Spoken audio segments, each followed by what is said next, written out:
Hello and welcome to What Car India. मैं हूं Mugdha Mishra. punch.ev का लॉन्च हो चुका है और इसके बारे में और बातचीत करने के लिए मेरे साथ मौजूद हैं the man behind the punch.ev project, mister Anand Kulkarni. Thank you so much हमारे लिए समय निकालने के लिए। पहला सवाल आपसे ये कि punch.ev, पहले तो प्राइसिंग बहुत अट्रैक्टिव रखी है आपने। इसका जो पैकेज है ये किस कस्टमर को ध्यान में रख के आपने बनाया है? राइट, सो द punch.ev बहुत ही केपेबल गाड़ी है एंड जो कस्टमर हमारे लिए बहुत इम्पॉर्टेंट है, he somebody who wants to drive the car in multiple scenarios. मतलब वो सिटी में भी यूज़ करना चाहेंगे, लॉन्ग ड्राइव्स पे भी यूज़ करना चाहेंगे। हमारे इन कस्टमर्स को feature loaded, tech loaded, digitised, gadgetised गाड़ी बहुत पसंद होती है। And therefore these are a unique set of customers who want to also contribute to the sustainable way of mobility and who want to enjoy these features in a very refined, very capable, very strong vehicle, very safe vehicle. So Punch combine करता है इन सारे attributes को and therefore it's a complete package. इसके आपने पंच में भी दो options रखे हैं, एक जी। स्टैंडर्ड और एक long wheel base, sorry long range. Correct. तो ये जो हमने पहले नेक्सॉन में देखा, अब यहाँ पंच में देख रहे हैं, क्या ये स्ट्रैटेजी आपने बाकी प्रोडक्ट्स में भी रखा है एक्चुअली? तो क्या is that something that you think is working for you? So हमें लगता है कि customers should always get options and customers should get the options to choose, and therefore there will always be a set of customers who might want to for their specific use case have a lower capacity of the battery, and therefore this option has been placed. But what we see is that overwhelmingly a larger number of people prefer to have the long range option, because that's what gives them better range and that what gives them the full enablement of a electric drive. But we do provide options for our customers to make a choice.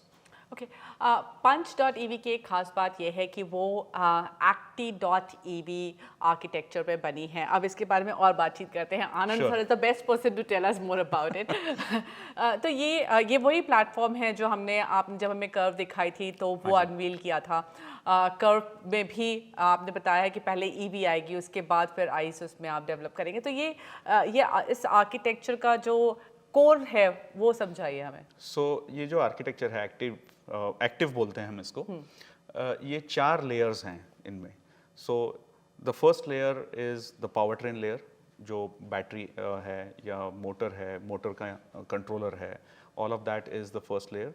The second layer is जो हम लोग normally ice engine में बात करते हैं, which is the platform, which is the mechanical platform and the chassis. तीसरा layer जो है वो इलेक्ट्रॉनिक्स एंड इलेक्ट्रिकल आर्किटेक्चर का है, और चौथा लेयर कनेक्टिविटी का जो क्लाउड लेयर होता है। सो इन चारों लेयर्स को मिलके ये एक्टिव आर्किटेक्चर तैयार हुआ है। This active architecture is scalable, मतलब ये अलग अलग गाड़ियों में इस्तेमाल किया जा सकता है, and also eight the same time it is very capable. और केपेबिलिटी इसलिए है कि इसके नीचे जो बैटरी बनी हुई है, ये बैटरी जिसको हम कहते हैं ऑर्थोगोनल बैटरी, मतलब ज्योमेट्रिकली वेरी यूनिफॉर्म, जिस वजह से सेल्स जो मॉड्यूल में बन जाते हैं वो लेगो ब्लॉक्स की तरह अंदर बिठाए जा सकते हैं, which gives better capacity as well as it gives us the ability to have common battery structure, जिसकी वजह से कैपेसिटी भी अच्छी होती है, रिलायबिलिटी भी अच्छी होती है। The second area is this is a very safe architecture, मतलब बैटरी के बाहर जो सिल होती है गाड़ी की, that sill is very important when it comes to taking the side load impacts, मतलब साइड पोल इम्पैक्ट टेस्ट होती है, एंड इस वजह से इस स्ट्रक्चर को बहुत स्ट्रॉन्ग किया जा सकता है। तीसरी बात यह है कि battery forms a structure of the platform, जिसके वजह से टॉर्शनल स्टिफनेस प्लेटफॉर्म का बहुत बढ़ जाता है, और उस वजह से सस्पेंशन, राइड कंफर्ट, रिफाइनमेंट, इन तीनों चारों चीज़ों में गाड़ी बहुत ही केपेबल बन जाती है। At the same time we have been able to reduce the weight of the platform on the underbody, and we have also been able to manufacture it in such a way that it gives us the ability to do a front wheel drive, a rear wheel drive, or an all wheel drive. So इतना capable platform होने की वजह से this is able to give superlative performance characteristics to each of the vehicles that it does. Today we are talking about the Punch. पंच पहली गाड़ी है जो ये प्लेटफॉर्म पे आ रही है, लेकिन इसके बाद we will also do it on the Curve, we will do it on the Harrier EV, and we will also do it on the Sierra. So ये प्लेटफॉर्म काफ़ी capable है और गाड़ियाँ इसके ऊपर आ सकती है, and all the positive attributes that I spoke about, it will become implementable on all these cars. You know, पंच के केस में एक स्पेसिफिक बात ये है कि इसका साइज छोटा है। हाँ जी। तो वो कितना बड़ा चैलेंज है, क्योंकि बैटरी गाड़ियों में, ईवी गाड़ियों में जितनी बैटरी लगा दो उतना ज़्यादा आपको पावर मिल, उतनी ज़्यादा आपको रेंज मिल जाएगी। तो कैसे कितना बड़ा चैलेंज था इस साइज़ में आपको 35 किलोवाट आवर तक की बैटरी देने का?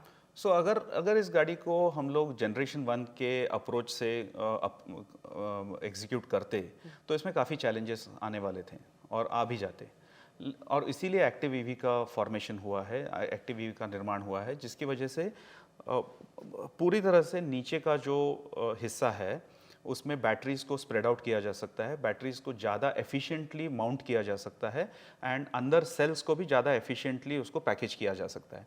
और इसी वजह से भले ही अगर वो फुटप्रिंट छोटा हो, लेकिन बैटरी कैपेसिटी इसकी 35 किलोवाट आवर की हम लोग लगा चुके हैं, और शायद इससे थोड़ा ज़्यादा भी हो सकता था, but this is the benefit of the platform that we have created, and as a result of this, the entire package has come together very well.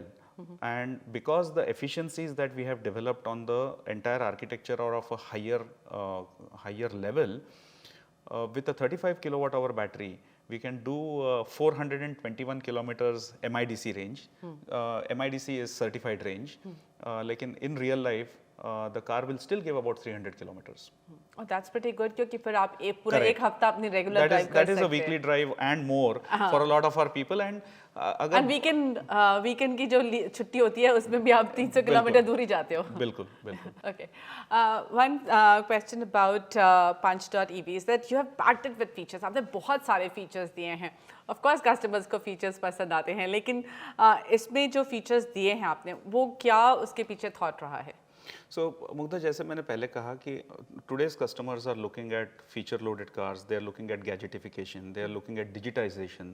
So हमारी कोशिश यही रही है कि इन सारे attributes को हर गाड़ी में लाया जाए, so that the car really becomes something as a standout.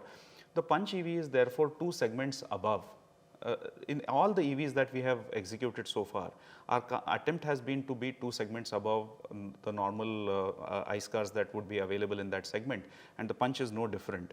So this is something that our customers really love. The gadgetification that is there with the superb HMI and the steering controls and the in-dash instrument cluster layout is something that our customers will like. Arcade.ev, which allows our customers to carry their world from outside inside the car, is again such an execution.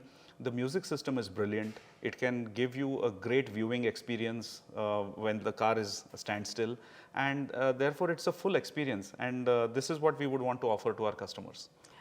You know, अभी Punch.ev आ चुकी है, लेकिन अब इसके आगे Curve.ev के pictures बहुत सारे आ रहे हैं, तो आगे का नेक्स्ट स्टेप क्या है? कब तक हम देखेंगे कि Curve.ev आएगी और उसके बाद Harrier.ev? और Harrier.ev से मुझे आपसे ये सवाल पूछना है कि हमने आज Punch.ev के साथ थोड़ी बहुत ऑफ-रोडिंग की, और इट वाज क्वाइट सरप्राइजिंग, क्योंकि स्पेशली एक जो हमने स्टेप किया है जहाँ पर वो स्टेप लैडर चढ़ रही थी गाड़ी, और वो काफ़ी डिफिकल्ट होता है बिकॉज उस पर ट्रैक्शन बहुत कम आता है, और you keep getting breaks, like you know, उसमें पूरा रेगुलर ट्रैक्शन नहीं होता है.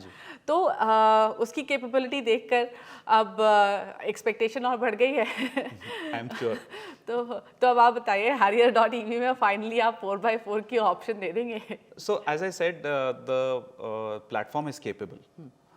So we can do either a front wheel drive, rear wheel drive, or an all wheel drive. So I'm sure if the Harrier.ev needs a vehicle that has a capability of all wheel drive, that capability can be available. We have said earlier that the active platform will be carried over to the rest of the vehicles, which includes the Curve and the Harrier EV. And so far as the capability is concerned, I think the best expression of capability will happen on the Harrier.ev. So I would just suggest that let's wait for a little while longer to see how that car really shapes up. Alright, thank you so much, Thank you so very much much. समय निकालने के लिए और हमसे बातचीत करने के लिए। Thank you very Thanks a much, lot. Pleasure.